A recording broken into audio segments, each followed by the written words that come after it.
Hello everyone. तो आज के इस लेक्चर में हम स्टार्ट करेंगे इंडिकेटर। जैसा कि यहाँ पे आप देख पा रहे हैं, मैंने हेडिंग लिखा है इंडिकेटर।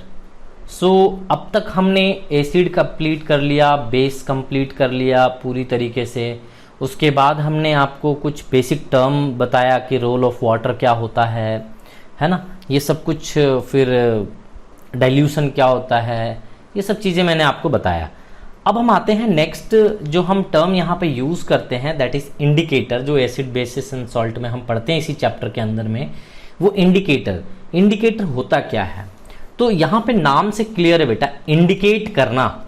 यानी कि ये क्या करता है कि अगर कोई एसिड है या बेस है, ये इंडिकेट करता है बाय चेंजिंग ऑफ कलर और by changing of intensity of smell, है ना। या तो हो सकता है कि वो चेंज इन कलर से बता दे, या हो सकता है कि जो आप सुगंध मतलब स्मेल करते हो ना, उस स्मेल की इंटेंसिटी से पहचान ले कि कौन सा इंडिकेटर है। तो ये अपने आप में बहुत इंपॉर्टेंट है। तो indicator one of the important topic of acid base and salt. तो हम इसे अच्छे तरीके से देखेंगे। ओके, तो चलिए स्टार्ट करते हैं इंडिकेटर को बिना समय गवाए। अब यहाँ क्या है कि इंडिकेटर्स जो होते हैं वो पहले डिफाइन करने के लिए अगर 1 मार्क्स में आ जाए तो कैसे आप डिफाइन करेंगे ये हम देख लेते हैं पहले। तो an indicator is a chemical compound, an indicator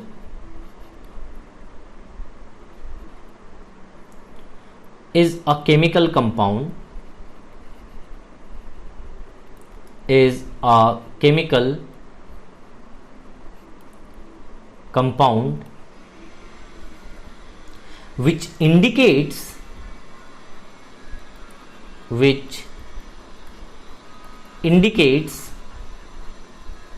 what? The presence of acid,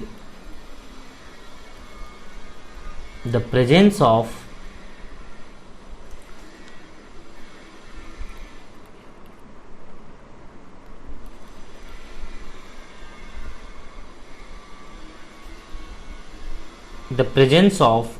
acid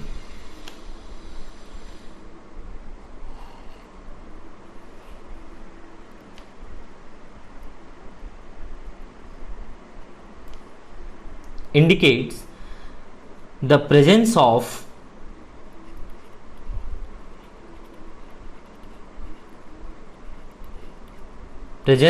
what? Acid और बेसिक, एसिड और बेस और न्यूट्रल। समझ रहे हो? यानी कि इंडिकेटर वो केमिकल सब्सटेंस है जो कि हमें ये बता दे कि एसिड है या बेस है या न्यूट्रल है। ठीक है, सब्सटेंस कैसा सब्सटेंस है ये? By changing of colour, by changing of color and order। ये दोनों तरीके से, किसी भी तरीके से ये बता सकता है। ठीक है, ये दोनों तरीके से ही बता सकता है कि बाय चेंजिंग ऑफ कलर बता सकता है या बाय चेंजिंग ऑफ स्मेल यानी कि ऑर्डर, है ना, सुगंध को देख करके ये बता सकता है। तो ये बहुत इंपॉर्टेंट है अपने आप में, तो इसको समझने की जरूरत है। तो ये कलर चेंज कैसा होता है भैया? बहुत सारे इंडिकेटर है जो कि कलर चेंज करते हैं और इसमें ये कलर चेंज हो जाएंगे तो ये एसिड होगा, ये बेस होगा, ये सब कुछ आपको मैं बताऊंगा अभी। फिर ऑर्डर के बेसिस पे भी मैं आपको बताऊंगा। तो ये सबसे पहले इंडिकेटर की बात करें तो दो तरीके से यहाँ पे इंडिकेटर को हम डिवाइड करते हैं। टाइप की अगर हम बात करें तो दो तरीके से इंडिकेटर डिवाइड करते हैं। Number one is visual indicator होता है, विजुअल इंडिकेटर, जिसे हम देख करके पता कर सकते हैं। ठीक है, सो विजुअल इंडिकेटर। और दूसरा जो होता है वो ओल फैक्ट्री इंडिकेटर होता है बेटा, ओल फैक्ट्री इंडिकेटर। यानी कि यहां पे ये वाला देख करके पहचान सकते हैं बाय चेंज इन कलर, है ना, बाय चेंज इन कलर हम यहां पे बता पाते हैं, देख करके बता पाते हैं। और यहां पे by change in what? Order.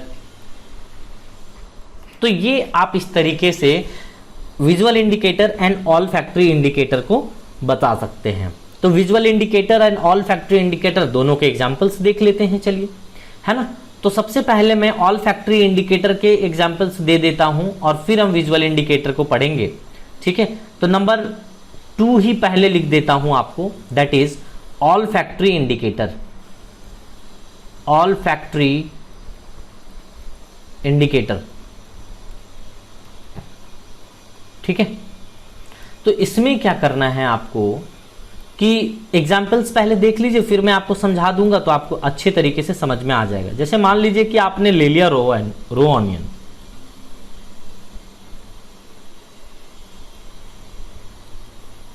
ठीक है, वैनिला एक्सट्रैक्ट,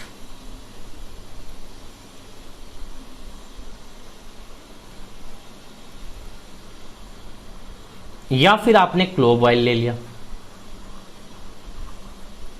ठीक है। तो ये कुछ एग्जांपल्स हैं ऑल फैक्ट्री इंडिकेटर के। सो आपको मैं फर्स्ट वाला एग्जांपल लेकर के समझाने की कोशिश करता हूं कि कैसे आखिर हम यहां पे आइडेंटिफाई करते। सपोज करिए आपने क्या करा कि एक 2-3 प्याज लिए, इस तरीके से जो प्याज होता है इसको आपने लिया, ऑनियन को आपने लिया, प्याज को, और यहाँ पे बारीकी से इसको कट करना है, बारीकी से इसको कट करना है। तो कट करने के बाद आपने क्या करना है कि एक कॉटन का कपड़ा लेना है इस तरीके से, ठीक है। ये किसका कपड़ा है? कॉटन का कपड़ा है, ठीक है। कॉटन का क्लॉथ आप ले लो या कोई भी क्लॉथ ले लो, कोई प्रॉब्लम नहीं है, वैसा कोई हार्ड एंड फास्ट नहीं है। तो आप क्या करेंगे, इसको बारीकी से कट करके इसमें यानी कि चॉपिंग करके इसको और इस पे डाल दीजिए। तो ये बहुत छोटे छोटे इस तरीके से पार्टिकल यहाँ पे आ जाएगा।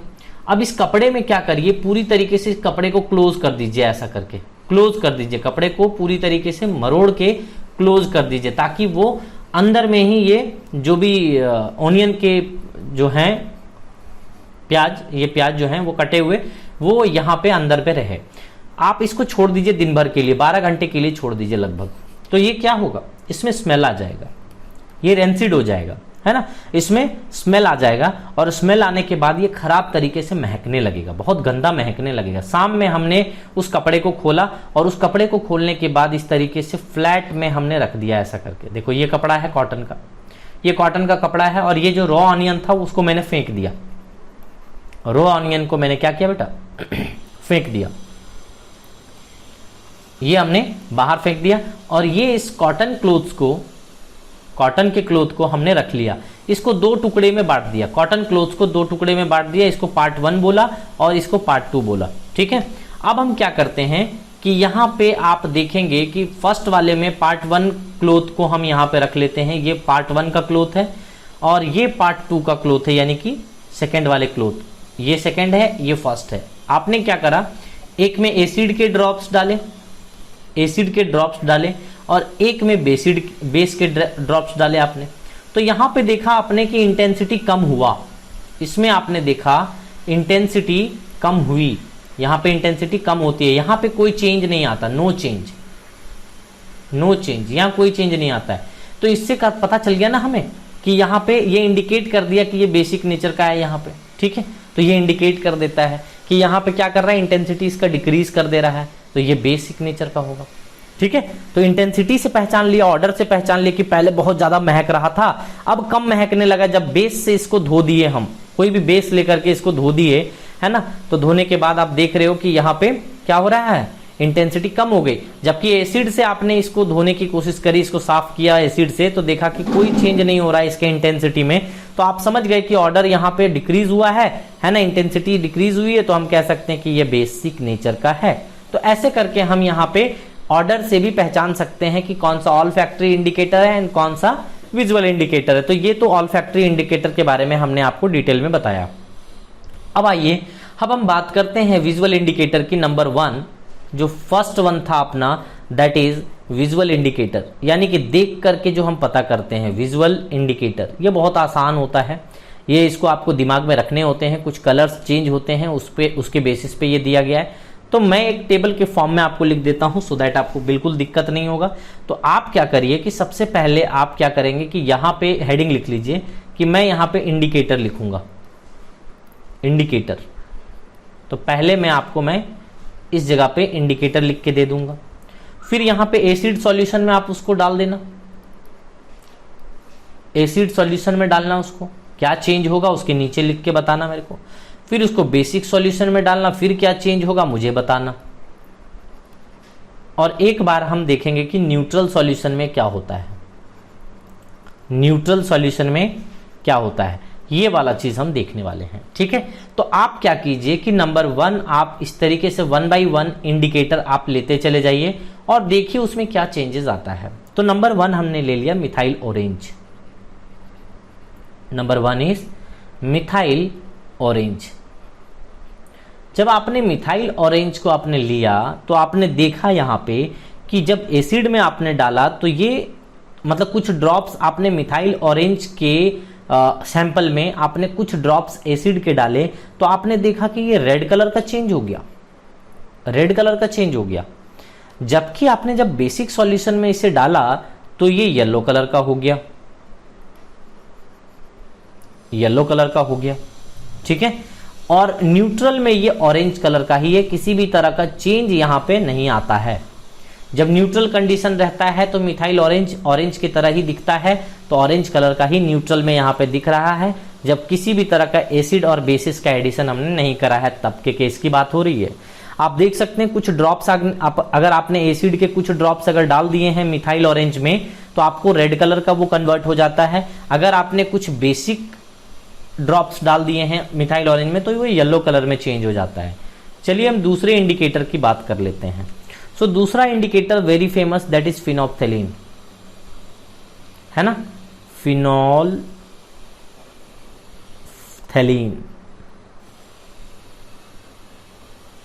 स्पेलिंग मिस्टेक हो तो माफ करना। सो फिनोल्फथेलीन यहां पे क्या होगा, ये जब आप इसे एसिड में डालेंगे तो बेटा वो कलरलेस आता है, ये कलरलेस आता है। और अगर इसमें बात करेंगे तो ये पिंक कलर का आता है। उसी तरीके से अगर हम यहाँ पे देखते हैं कि न्यूट्रल, तो न्यूट्रल में ऑब्वियसली भैया जो कलर होता है उसका एक्चुअल वही कलर दिखता है। तो फिनोल्फथेलीन पानी की तरह दिखता है बेटा, आपको पता ही नहीं चलेगा कि यहाँ पे कुछ है। तो फिनोल्फथेलीन पानी की तरह दिखता है। यहाँ पे आपने एक एग्जांपल देखा होगा कि बहुत सारे जादूगर लोग दिखाते हैं कि एक पेज इस तरीके से लेते हैं और उसमें पानी की तरह उसका फिनोल्फथेलीन होता है, यहाँ पे लिख देते हैं तो आपको दिखाई नहीं देगा। फिर वो क्या करते हैं उसमें बेस को एडिशन करते हैं, तो बेस को जब एडिशन करते हैं तो पिंक कलर का वहां पे दिखने लगता है। ठीक है, तो बेस वहां पे क्या करते हैं छिड़कते हैं, उसको फेंक के मारते हैं उस पेपर में बेस को, तो यहाँ पे ऑरेंज पिंक कलर का लिखा हुआ यहाँ पे जो भी आपने फिनोल्फथेलीन से लिख के रखा है पहले वो दिखने लगता है। तो खुफिया एजेंसी सब ये सब यूज करते हैं बेटा यहाँ पे, है ना। खुफिया एजेंसी का काम होता है कि उनका जो लिखा हुआ चीज है कोई ना देख ले, तो क्या करते हैं वो फिनोल्फथेलीन से ही लिख देते हैं। तो फिनोल्फथेलीन तो पानी की तरह होता है भैया, पानी से कोई पेपर में लिखोगे तो दिखेगा क्या, नहीं दिखेगा। तो उसी तरीके से फिनोल्फथेलीन होता है, वहां लिख दोगे पेपर में तो कुछ भी नहीं दिखेगा किसी को। लेकिन वो क्या करते हैं कि फिर वो जा करके वहां पे वो आप कुछ ऐड करिए उसमें। ठीक है, अब ऐड क्या करेंगे, बेसिक सॉल्यूशन उसमें ऐड करिए तो अपने आप वो पिंक कलर का दिखने लग जाएगा। तो ये तो बहुत फेमस है। तो खुफिया एजेंसी अब इसको यूज नहीं करते, तो बहुत सारे तरीके हैं उनके पास जो वो यूज करते हैं। ठीक है, तो वन ऑफ द मतलब बताया मैंने कि ऐसा हो सकता है, ऐसा कर सकते हैं। ठीक है, चलिए थर्ड की बात करते हैं, लिटमस पेपर की। तो लिटमस पेपर को आपको पता है बेटा कि अगर हम यहाँ पे ब्लू लिटमस ले लेते हैं, मान लीजिए कि यहाँ पे हमने ले लिया ब्लू लिटमस को, ब्लू लिटमस सॉल्यूशन आपने यहाँ पे लिया, ब्लू लिटमस सॉल्यूशन आपने लिया, और अगर ब्लू लिटमस सॉल्यूशन में आपने कुछ ड्रॉप्स एसिड के डाले तो वो बेटा रेड कलर में चेंज हो जाता है। और अगर आपने ब्लू लिटमस में बेसिक के कुछ डाले तो इसमें कोई चेंज नहीं होता कलर में, जो ब्लू है वही ब्लू कलर का दिखता है।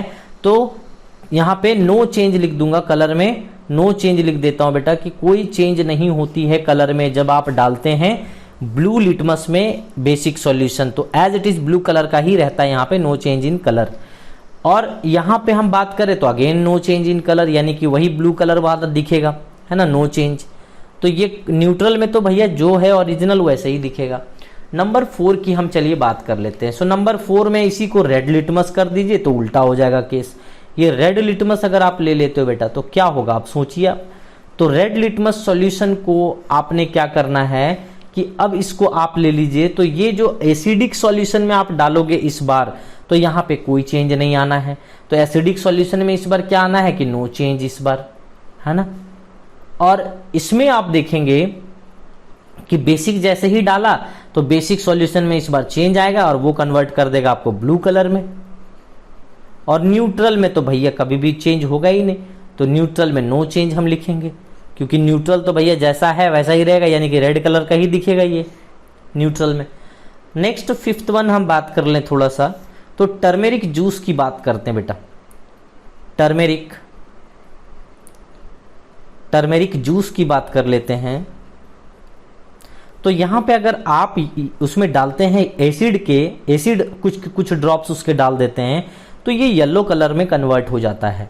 जबकि आप अगर कुछ ड्रॉप्स अगर बेसिक सॉल्यूशन के डालते हैं तो वो रेडिश कलर का हो जाता है, रेडिश और डीप ब्राउन आप कह सकते हैं। आप इसी कलर को हम डीप ब्राउन भी कहते हैं, ठीक है, रेडिश कहिए या डीप ब्राउन कह लीजिए, ठीक है। और ये यहाँ पे न्यूट्रल सॉल्यूशन में क्या होगा, हल्दी कैसा होता है, टर्मेरिक जूस कैसा होता है, येलो कलर का होता है, तो ये ऑलवेज येलो में ही रहेगा। तो यहाँ पे हम क्या बोलेंगे कि ये येलो कलर में ही रहेगा, ठीक है। तो इस तरीके से हम यहाँ पे देख करके बता सकते हैं। तो ऐसा है कि आप यहाँ पे बड़े इजी तरीके से ये कुछ बता सकते हैं आप। चलिए मैं यहाँ पे थोड़ा सा एक मिटा करके, चूंकि सब चीज सारा सेटअप यहाँ पे है तो मैं एक को मिटा देता हूँ यहाँ पे, और एक मेरे पास और एग्जाम्पल है जो कि मैं लिख देता हूं, ताकि ऐसा ना हो कि कुछ इंडिकेटर छूट जाए। तो इंडिकेटर का सिंपल सा मतलब है बेटा कि चेंज इन कलर हो करके या ऑर्डर में चेंज करके, यानी कि सुगंध में चेंज हो करके या फिर किसी भी तरीके से वो चाहे ऑर्डर हो चाहे वो स्मेल हो, उसमें चेंज करके वो आपको बता देता है कि ये कौन से एसिड है या बेस है। अब लास्ट वन हम देख लेते हैं चाइना रोज के बारे में। तो ये चाइना रोज है। चाइना रोज को अगर आप एसिड के कुछ ड्रॉप्स उसमें डालते हैं तो उसमें आपको डार्क पिंक कलर दिखाई पड़ता है, डार्क पिंक कलर में वो चेंज हो जाता है, और इसी को आप मेजेंटा भी कहते हैं, मेजेंटा कलर भी इसी को कहते हैं बेटा आप, ठीक है। सो डार्क पिंक कह सकते हैं या मेजेंटा कलर कह सकते हैं। अगर बेस उसमें डाल दोगे चाइना रोज में तो ये ग्रीन कलर में कन्वर्ट कर देगा, ठीक है। और जबकि ये एक्चुअल इसका जो कलर होता है बेटा चाइना रोज का वो पिंक कलर में होता है। तो ये न्यूट्रल सॉल्यूशन में आपको पिंक कलर का ही दिखेगा, है ना। तो ऐसा आपको यहाँ पे देखने को मिलता है।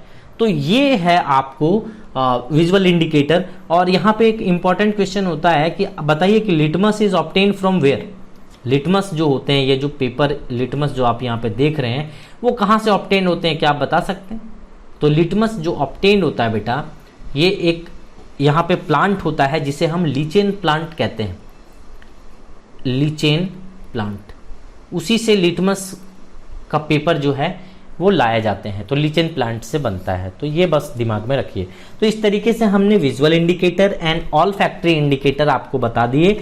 अब मैं एक बार सम अप कर देता हूं कि दो तरीके से पूरे इंडिकेटर को इंडिकेट कर सकते हैं। कोई भी एसिड को एसिड और कोई भी बेस को बेस हम कह सकते हैं बाय टू टाइप। तो पहला है ऑल फैक्ट्री इंडिकेटर और विजुअल इंडिकेटर। तो हमने पहले आपको पढ़ाया ऑल फैक्ट्री इंडिकेटर, जहां पे हम स्मेल की इंटेंसिटी यानी कि ऑर्डर को हम सूम करके इंटेंसिटी को देख करके उसको बताते हैं कि ये एसिड है या बेस है। और इसी तरीके से दूसरा जो क्लासिफिकेशन था अपना वो क्या था, विजुअल इंडिकेटर था, यानी कि इसको देख करके पता लगाते हैं कि चेंज इन कलर होता है तो कौन से कलर में कैसा शो करता है। तो ये हमने पूरी तरीके से आपको बता दिया कि एसिड और बेस का कैसे आप आइडेंटिफिकेशन करेंगे बाय द इंडिकेटर। तो इंडिकेटर मतलब इंडिकेट्स करना। तो ये हो गया। अब इसी में थोड़ा सा हम एक पॉइंट ऐड कर देते हैं बेटा, दैट इज पीएच। पीएच तो अभी नहीं, मतलब एक सेपरेट टॉपिक होगा पीएच के लिए। हम यहाँ पे एक लास्ट हेडिंग पीएच से भी पहले यहाँ पे इस वीडियो का लास्ट टॉपिक हम कर देते हैं इसको न्यूट्रलाइजेशन, जो कि आपने कितनी बार पढ़ लिया इस चक्कर में यहाँ पे। सो ये न्यूट्रलाइजेशन का मतलब क्या होता है। न्यूट्रलाइजेशन का सिंपल सा मीनिंग है, जब एसिड और बेसिस रिएक्ट करते हैं तो न्यूट्रलाइजेशन रिएक्शन होता है, यानी कि उसमें वहां पे सॉल्ट प्लस वाटर प्रोड्यूस होता है। ढेर सारे एग्जांपल्स अब तक हमने लिखे हैं। क्या क्या लिखे हैं बेटा, जैसे HCl एक स्ट्रॉन्ग एसिड है और NaOH एक स्ट्रॉन्ग बेस है। तो यहाँ पे ये क्या बना लेगा बताओ, NaCl बना लेगा, और NaCl के साथ साथ में क्या रिलीज कर देगा, वाटर कर देगा, और साथ में 57.1 किलो जूल एनर्जी रिलीज कर देगा। और हमने ये बताया था कि मैं आपको फिर से एक बार बताऊंगा ये 57.1 किलो जूल कैसे आता है। तो ये जो वाटर का फॉर्मेशन होता है ना बेटा, यहाँ से देखो ये रेडिकल्स में इसको तोड़ दो, H+Cl- है ना, H+ एंड Cl-, एंड यहाँ पे Na+ में एंड OH- में इसको तोड़ दो। तो ये क्या करता है, जो वाटर बनता है ना, ये दोनों को मिला करके जो वाटर जब बनता है इन दोनों को मिला के, तो कभी भी कोई भी कंपाउंड बनता है बेटा तो एनर्जी रिलीज होती है, ठीक है। तो यहाँ पे वही एनर्जी रिलीज हो रही है कि H+ एंड OH- मिल करके जब वाटर बनाते हैं H2O, तो यहाँ पे 57.1 किलो जूल एनर्जी साथ में रिलीज होती है। तो ये वाला आपको पूछा जा सकता है कि जब स्ट्रांग और स्ट्रांग मिलेंगे, ये स्ट्रांग एंड स्ट्रांग अगर मिलते हैं बेटा, तभी के केस में ये 57.1 किलो जूल पर मोल एनर्जी रिलीज करेगा। अगर इसमें से कोई भी एक भी वीक हो गया ना, तो ये less than 57.1 kilo joule energy हो जाएगा। अब मैंने क्या कहा कि ये रिलीज कर रहा है एनर्जी, रिलीज कर रहा मतलब ये जब फॉर्मेशन होता है, ये बॉन्ड जब बनता है तो यहां से बाहर निकलता है एनर्जी, और जब एनर्जी बाहर निकलता है तो इसी प्रोसेस को क्या कहते हैं, एक्सोथर्मिक प्रोसेस। एक्सोथर्मिक प्रोसेस जब कोई कंपाउंड बनता है बेटा, तो यहाँ पे देख लो, यहाँ पे कंपाउंड बनने के दौरान एनर्जी रिलीज होती है, तो यहाँ पे वाटर मॉलिक्यूल बन रहा है, वाटर कंपाउंड बन रहा है, तो यहाँ पे हम क्या कहेंगे कि ये एक्सोथर्मिक प्रोसेस है। तो न्यूट्रलाइजेशन प्रोसेस ये याद रखना बेटा कि ये जो प्रोसेस होता है वो एक्सोथर्मिक होता है, यहाँ पे एनर्जी रिलीज होती है, ठीक है। तो ये अपने कुछ इंपॉर्टेंट पार्ट थे, कुछ और भी रिएक्शन आप चाहें तो लिख सकते हैं। जैसे मान लीजिए HNO3 एक अपना स्ट्रॉन्ग एसिड है, इसके साथ में KOH एक स्ट्रॉन्ग बेस है, तो यहाँ पे भी 57.1 किलो जूल एनर्जी रिलीज होगी। यानी कि आप अगर बनाना चाहें तो यहाँ पे बन जाएगा KNO3 बन जाएगा। आप रेडिकल को एक्सचेंज करिए, कुछ टेंशन लेना ही नहीं है। यहाँ पे जनरल केमिस्ट्री का बेसिक यूज कर रहे हैं हम, तो ये 57.1 किलो जूल पर मोल एनर्जी यहाँ पे रिलीज होगा। तो दैट इज वेरी सिंपल, ठीक है। तो यहाँ पे आप इस तरीके से दिमाग में रखिए कि न्यूट्रलाइजेशन रिएक्शन में यहाँ पे मेनली यही पॉइंट्स कुछ पूछे जाते हैं, अगर पूछा जाना रहा तो, ठीक है। So this is all about this lecture. तो यहीं पे इस लेक्चर को समाप्त किया जाता है, और अगले लेक्चर में हम pH स्केल को बड़े डिटेल में पढ़ेंगे। तब तक के लिए धन्यवाद। Thank you everyone.